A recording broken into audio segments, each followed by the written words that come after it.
We had a simple 2 hour flight home. However, that 2 hours turned into 2 days, canceled flight, shuttle drama craziness, and a surprise detour we definitely did not plan on. Nope. And here's how it all unfolded. So we had a great cruise. We were coming back from Miami, and it was good food, good music, good dining, good dancing, good ocean vibes. Just everything was It great. was a cruise. It was a It was cruise. awesome. Yep. And now it's time to come home. Everything I would say was completely normal up until it wasn't. Dun dun dun. All right, so we're at the airport all day. And finally, we're getting closer to time to go home. And wouldn't you know it, delayed Mm-hmm. and then eventually canceled. So that was awesome. So now we have to go to a very long line to get our flight rebooked. And there's got to be 20, 30 people in line. So we're just. And if you've ever had an issue flying before, you already know how it's a pain in the butt. It is. So we're making our way through the line, and we get up to about the third person next to be seen. And there is a woman who is literally at the counter having a meltdown. She is screaming at the kid behind the counter. She's not happy. No, I felt so bad for him. He was just a younger guy, I would say, just kind of doing his job just like anybody else. But because she couldn't get home, that day, she let him know. However, they did put us up in a hotel, and they got us a shuttle to the hotel. Unfortunately, things only got worse from here. Remember Ruth before all that crappiness happened? I loved Ruth. She was this really sweet older lady who was right in front of us in this line that we are waiting for to rebook.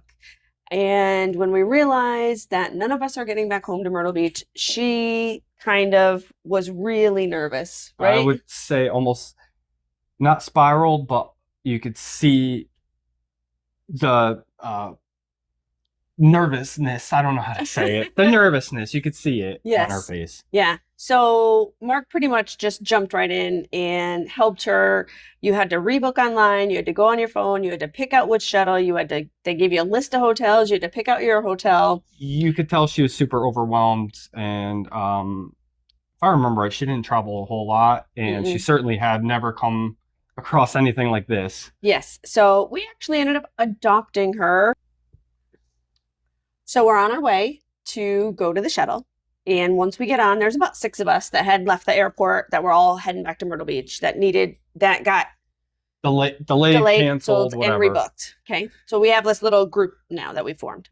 So we hop on the shuttle, and the shuttle driver says, "Hey, I just need to pick up one more person. They're on the other side of the airport. Do you guys mind?" Obviously, what are we going to say? What are you going to say? No. Yeah. As we get up we can see the lady on the right. She's standing in the pickup zone, and you have to go through. There's like a gate that goes up and down. Security gate. So the shuttle driver puts the thing in, the security gate goes up. They start to move forward and come to a dead stop because exactly as we just started to pull through the gate, a taxi car on this side and a taxi car on this side crash directly in front of us. And the emergency response was insane because within like a minute, there's ambulance trucks, fire trucks, police trucks, like all just swarming. It was wild. The gate. You tell them about the gate. The gate, while we're halfway through and waiting to be able to get through, comes down, lands on the bus. The bus driver is like just in La La Land, like what is going on? The people that we're all talking to, we're all like, you just start like the gate just crashed. You're like, what is happening? At this point, all you can literally do is laugh. Pick up our passenger, and now we're gonna move on to the hotel, where things only get weirder. So we finally pull up to the hotel. We're all excited. Everybody on the bus is excited. It's been a very long day. The reviews online look great. From the outside looks awesome. They have a pool. We're just looking forward to getting in there, relaxing, eating, and calling it a night for our trip home the next day. And that was until we walked inside. Because the place was under 100% full-blown construction.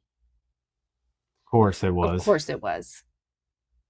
So then as we're walking. That was a funny look that you gave me. I'm sorry, because it was so wild. So we walk in the door, because I want you to picture this. We will open up the front door, and on both sides, there's that blue tarp where they have created this very small hallway.